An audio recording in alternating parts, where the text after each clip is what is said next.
से चला हूँ राह तुम्हारी, नशा रूहानी छाया है।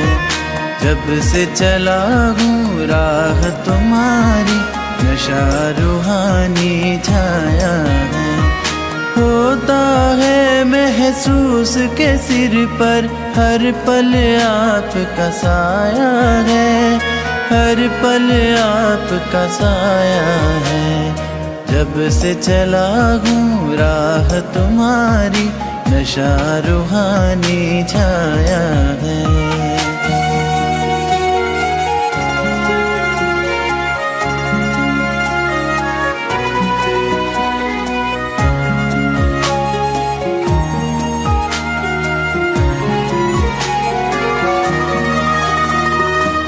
ईश्वरीय विद्यालय में मैं जब से पढ़ने आया हूँ, निराकार भगवान आप हैं, जान आपको पाया हूँ। बिंदु बनकर ब्रह्मा तन में ओम शांति। आज 13 मई 2022। बाबा कहते मीठे बच्चे, बाप ने रुद्र ज्ञान यज्ञ रचा है। तुम ब्राह्मण इस यज्ञ की संभाल करने वाले हो, इसलिए तुम्हें पवित्र जरूर रहना है। प्रश्न है, अंत समय में बाप किन बच्चों को सहायता देते हैं? उत्तर है, जो अच्छी रीति सर्विस करते। उन्हें अंत में जब बहुत आफतें आएंगी, उस समय सहायता मिलेगी। जरूर जो बाप के मददगार बने, बाप उन्हें मदद करेंगे। अगला प्रश्न है, वंडरफुल मुखड़ा कौन सा है? उसका यादगार किस रूप में है? उत्तर है, शिव बाबा जिसे अपना मुखड़ा नहीं, वह जब इस मुखड़े का आधार लेते, ब्रह्मा तन का आधार लेते, तो ये हो जाता वंडरफुल मुखड़ा। इसलिए तुम बच्चे सन्मुख मुखड़ा देखने के लिए आते हो मधुबन में बाबा से मिलन मनाने। इसका यादगार रुंड माला में मुखड़ा दिखाते हैं। गीत है, कितना मीठा कितना प्यारा शिव भोला भगवान। ओम शांति। बेहद का बाप कहते हैं, मैं एक ही बार 5000 वर्ष बाद बच्चों का मुखड़ा देखता हूँ। बाप को अपना मुखड़ा तो है नहीं।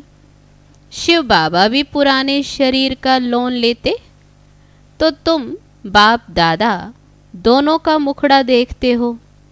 तब कहते बाप दादा का याद प्यार स्वीकार हो। अब रुंडमाला बच्चों ने देखी है, उनमें मुखड़ा दिखलाते हैं। रुंडमाला बनाई जाती है तो शिव बाबा का भी ऐसे मुखड़ा देखेंगे। ये कोई को पता नहीं है कि शिव बाबा भी आकर शरीर का लोन लेते। शिव बाबा इस ब्रह्मा मुख से बोलते हैं, तो ये उनका मुख हो गया ना। इस समय एक ही बार बाप आकर बच्चों का मुखड़ा देखते हैं। बच्चे जानते हैं शिव बाबा ने ये मुखड़ा किराए पर लोन लिया हुआ है। ऐसे बाप को अपना मकान किराए पर देने से कितना फायदा होता। पहले पहले इनके कान सुनते, भल फट से तुम सुनते हो, परंतु तो भी सबसे नज़दीक इनके कान है। तुम्हारी आत्मा तो दूर बैठी है ना। आत्मा कान द्वारा सुनेगी तो थोड़ा फर्क रहता। तुम बच्चे यहाँ आते हो सन्मुख मुखड़ा देखने। ये है वंडरफुल मुखड़ा। शिवरात्रि मनाते हैं तो जरूर शिव बाबा जो निराकार है वे यहाँ आकर प्रवेश करते हैं, तो उनका भी ये भारत देश हुआ। भारत है अविनाशी परम पिता परमात्मा का बर्थ प्लेस, परंतु उनका बर्थ अन्य आत्माओं से दृश्य नहीं। बाबा कहते हैं मैं गर्भ धारण नहीं करता, स्वयं कहते हैं मैं आकर इनमें प्रवेश करता हूँ और फिर बच्चों को ज्ञान सुनाता हूँ। और सभी आत्माओं का अपना अपना शरीर है, मेरा कोई शरीर नहीं। शिव का हमेशा लिंग रूप दिखाएंगे। रुद्र यज्ञ जब रचते तो मिट्टी के गोल गोल लिंग बनाते हैं, सालिग्राम छोटे छोटे बनाते और शिवलिंग बड़ा बनाते हैं। वास्तव में छोटे बड़े हैं नहीं। बाबा कहते कोई आत्मा परमात्मा कोई बड़े नहीं छोटे नहीं, सिर्फ दिखाने के लिए वह बाप है और वे बच्चे। पूजा भी दोनों की अलग अलग करते, समझते भी हैं वह शिव है और वह सालिग्राम। ऐसे तो नहीं कहते सभी शिव ही शिव हैं, नहीं, शिवलिंग बड़ा बनाते हैं और सालिग्राम छोटे छोटे बनाते। ये सब बच्चे हैं उनके साथ। सालिग्राम बाबा ने समझाया है इन सालिग्रामों की पूजा क्यों करते, क्योंकि तुम सब आत्माएं हो ना।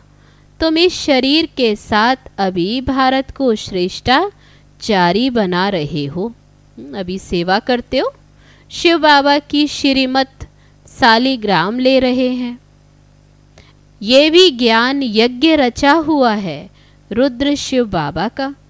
शिव बाबा बोलते हैं, सालिग्राम भी बोलते हैं।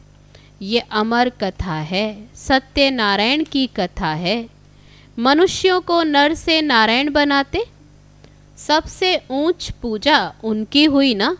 आत्मा कोई बहुत बड़ी नहीं, बिल्कुल बिंदी मिसल है।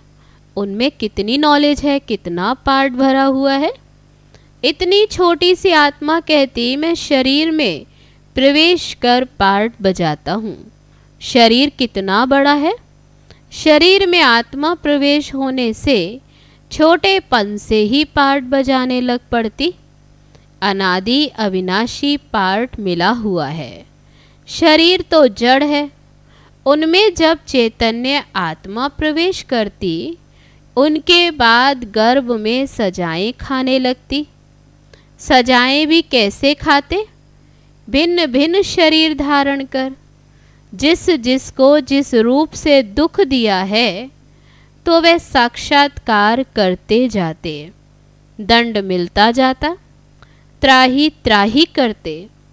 इसलिए गर्भ जेल कहते हैं। ये ड्रामा कैसे अच्छा बना हुआ है, कितना पार्ट बजाते। आत्मा अंजाम करती, वायदा करती कि मैं कभी पाप नहीं करूंगी। इतनी छोटी आत्मा को कितना विनाशी पार्ट मिला हुआ है। 84 जन्मों का पार्ट बजाकर फिर रिपीट करते। वंडर है ना। ये बाप बैठ समझाते हैं, बच्चे भी समझते हैं। ये तो यथार्थ बात है। इतनी छोटी बिंदी में कितना पार्ट है। आत्मा का बहुतों को फिर साक्षात्कार होता। गाते भी हैं, आत्मा स्टार मिसल है जो भ्रिकुटी के बीच में रहती। आत्मा कितना पार्ट बजाती। छोटी सी आत्मा, बाबा कहते इसको कहा जाता कुदरत। तुम तो जानते हो हम आत्मा एक शरीर छोड़ दूसरा लेते, कितना पार्ट बजाते। हमको बाबा आकर समझाते हैं। ये कितनी ऊंच नॉलेज है। दुनिया में कोई ये नॉलेज नहीं। ये भी तो मनुष्य था ना। ब्रह्मा, बाबा कहते ये भी मनुष्य। इनमें अब बाप ने प्रवेश किया। ऐसे नहीं कि गुरु गोसाई का चेला होगा, उससे रिद्धि सिद्धि सीखी। कोई समझते हैं गुरु का वरदान अथवा गुरु की शक्ति मिली हुई है। ये तो बातें ही न्यारी हैं। सन्मुख सुनने से तुमको बहुत मजा आता। जानते हो हमको बाबा सन्मुख समझा रहे हैं। बाबा भी इतना छोटा, जैसे आत्मा छोटी, शिव बाबा भी, बाबा कहते कोई बड़ा रूप तो नहीं, बाबा भी इतना छोटा जितना हम आत्मा छोटी हैं, लेकिन उनको कहा जाता परम पिता परमात्मा। परम माना सुप्रीम, परे ते परे परम धाम में रहने वाला। परे ते परे तुम बच्चे भी रहते हो। बाबा कितनी महीन बातें तुम्हें सुनाते। शुरुआत में थोड़ी समझाते थे, दिन प्रतिदिन तुम बच्चों को कितनी गंभीर नॉलेज मिलती रहती है। कौन देते? ऊंचते ऊंच भगवान।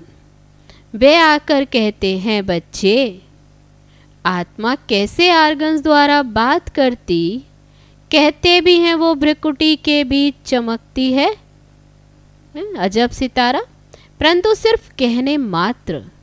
किसकी बुद्धि में ये नहीं आता, किसको ये नॉलेज है नहीं जो समझावे। तुम्हारे में भी ये बातें बहुत कम समझते हैं। जो समझते हैं वे अच्छी रीति धारण कर फिर धारण कराते हैं, अर्थात वर्णन करते हैं।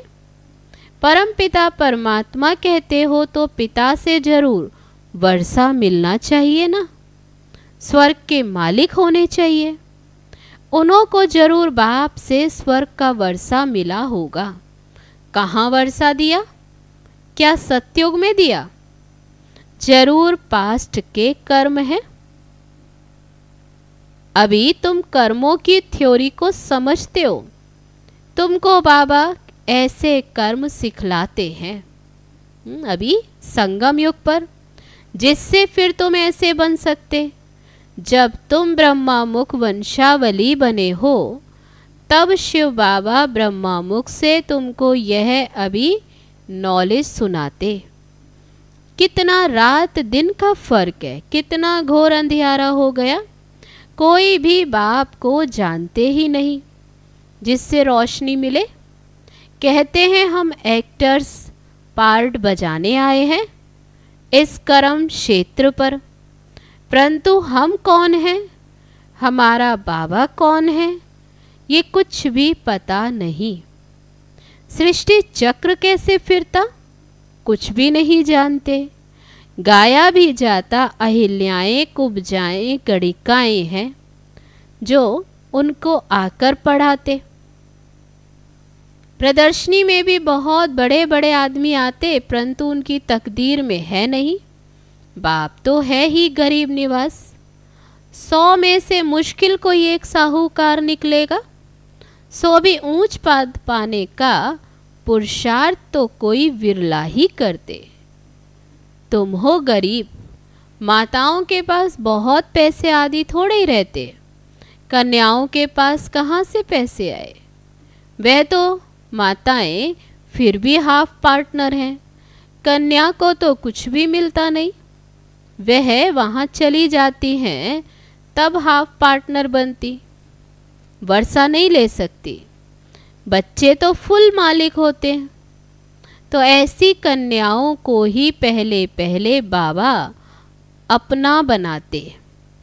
एक तो पढ़ाई की ब्रह्मचारी लाइफ है, गरीब हैं, पवित्र हैं, इनकी ही फिर पूजा होती है। सारी इस समय की बातें, इस समय तुम्हारी एक्ट चलती जो फिर पूजी जाती है।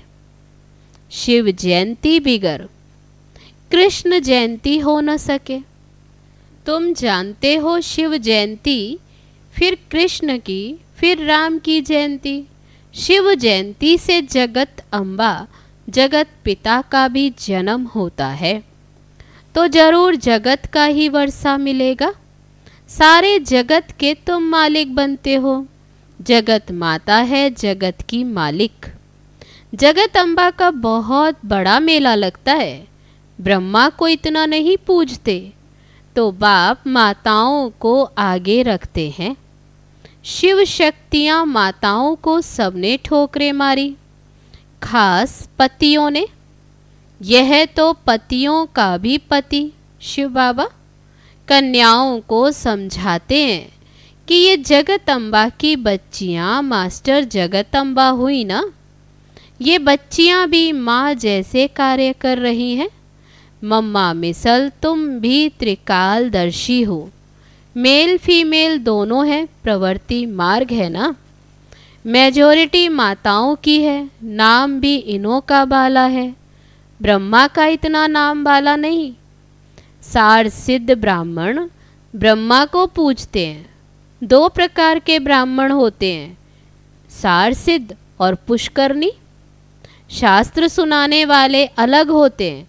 ये सब बातें अभी बैठ समझाते। कैसे ये चक्र फिरता, कैसे मैं आता हूँ। वायदा तो है ना कि मैं फिर से 5000 वर्ष के बाद ज्ञान सुनाऊंगा। गीत में भी है ना, जो पास्ट हो जाता वो फिर भक्ति मार्ग में गाया जाता है। ये तो अनादि ड्रामा है, कभी शूट नहीं होता। इनका कोई आदि मध्य अंत नहीं, ये चलता ही आता। बाबा आकर समझाते ये ड्रामा कैसे चलता। 84 जन्म तुमको ही भोगने पड़ते। तुम ही ब्राह्मण देवता क्षत्रिय आदि वर्ण में आते हो। शिव बाबा और ब्राह्मण दोनों को ही गुम कर दिया है। ब्रह्मा द्वारा तुम ब्राह्मण बनते, ब्राह्मण ही यज्ञ संभालते हैं। पतित तो यज्ञ की संभाल कर न सके। यज्ञ जब रचते हैं तो विकार में नहीं जाते, यात्रा पर भी जाते तो विकार में नहीं जाते। बाबा कहते तुम तो रूहानी यात्रा पर तो विकार में जा नहीं सकते, नहीं तो विघ्न पड़ जाएगा। तुम्हारी है ये रूहानी यात्रा। बाबा कहते मैं आता हूँ तुम बच्चों को ले जाने, मच्छरों सदृश्य लेकर जाऊंगा। वहाँ हम आत्माएं रहती हैं, वह है परम धाम जहाँ आत्माएं निवास करती। फिर हम आते हैं देवता क्षत्रिय वैश्य शूद्र बनते। परम धाम से आकर फिर पाठ बजाते। बाबा कहते देवता क्षत्रिय वैश्य शूद्र, अभी फिर ब्राह्मण बने हो। जो ब्राह्मण बनेगा वही स्वर्ग में चलेगा। वहाँ भी झूलों में झूलते हैं ना, वहाँ तो तुम रतन जड़ित झूलों में झूलेंगे। श्री कृष्ण का झूला कितना अच्छा श्रृंगारते, उनके साथ सबका प्यार है। गाते भी हैं भजो राधे गोविंद चलो वृंदावन। अभी तुम प्रैक्टिकल में वहाँ चलने के लिए तैयार हो रहे हो। जानते हो हमारी सब मनोकामनाएं पूरी होती। अभी तुम ईश्वरीय पुरी में चलते हो। जानते हो बाबा सबको कैसे ले जाते, मक्खन से बाल। कितना सहज। बाबा तुमको कोई तकलीफ नहीं देते, कैसे सहज बादशाही देते। बाबा कहते जहाँ चलना है उस अपनी कृष्णपुरी को याद करो। पहले पहले जरूर बाबा तुमको घर लेकर जाएंगे, फिर वहाँ से भेज देंगे स्वर्ग में। अभी तुम श्री कृष्णपुरी में जा रहे हो वाया शांति धाम, जैसे वाया दिल्ली जाना होता है। अब समझते हो। वापस जाते फिर आएंगे कृष्णपुरी में। हम श्री मत पर चल रहे हैं तो बाप को याद करना है और पवित्र बनना है। यात्रा पर हमेशा पवित्र रहते हैं। पढ़ाई भी ब्रह्मचर्य में पढ़ते, पवित्रता जरूर चाहिए। बाप फिर भी बच्चों को पुरुषार्थ कराते हैं। इस समय का पुरुषार्थ तुम्हारा कल्प कल्प का बन जाएगा। पुरुषार्थ तो करना चाहिए ना। ये स्कूल है बहुत बड़ा तो जरूर पढ़ना चाहिए। यहाँ भगवान खुद पढ़ाते हैं तो एक दिन भी पढ़ाई मिस नहीं करनी चाहिए।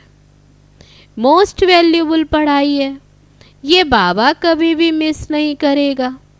यहाँ तुम बच्चे सन्मुख खजाने से झोली भर सकते हो, तो जितना पढ़ेंगे उतना नशा चढ़ेगा। बंधन नहीं है तो फिर ठहर सकते हैं, परंतु माया ऐसी है जो बंधन में बांध देती।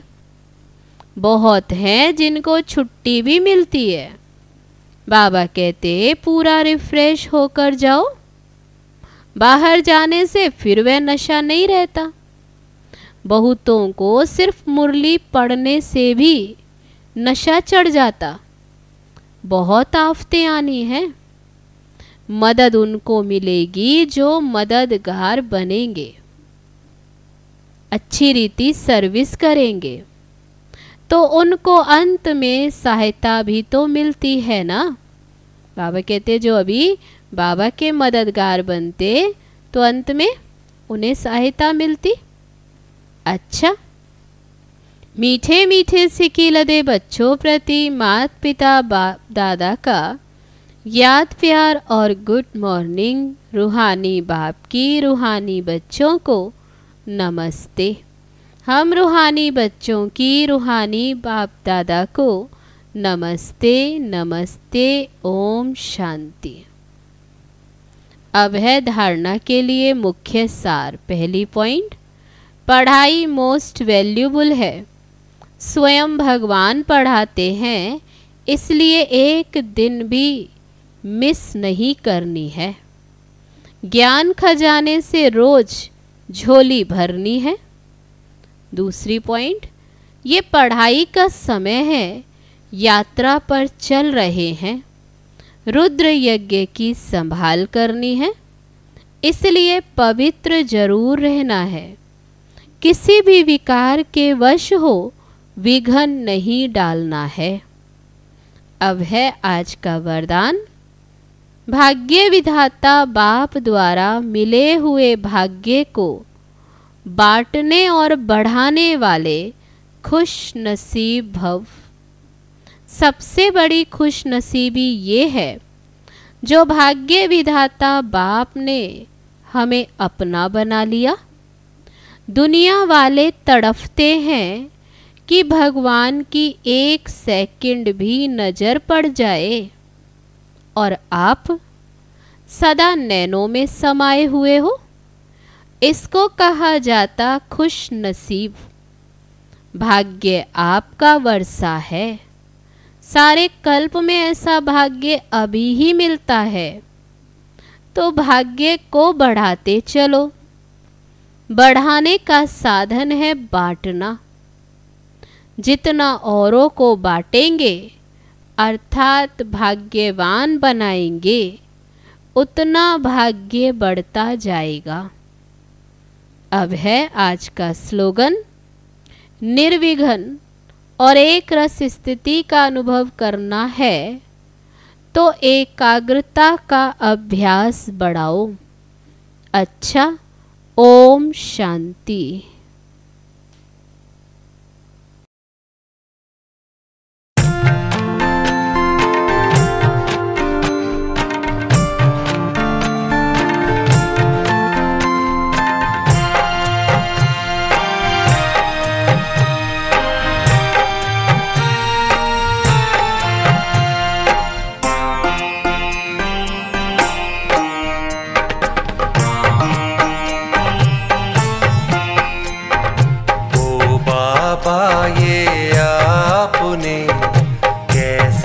जादू फेरा है, जिसको देखो वही है कहता बाबा तो बस मेरा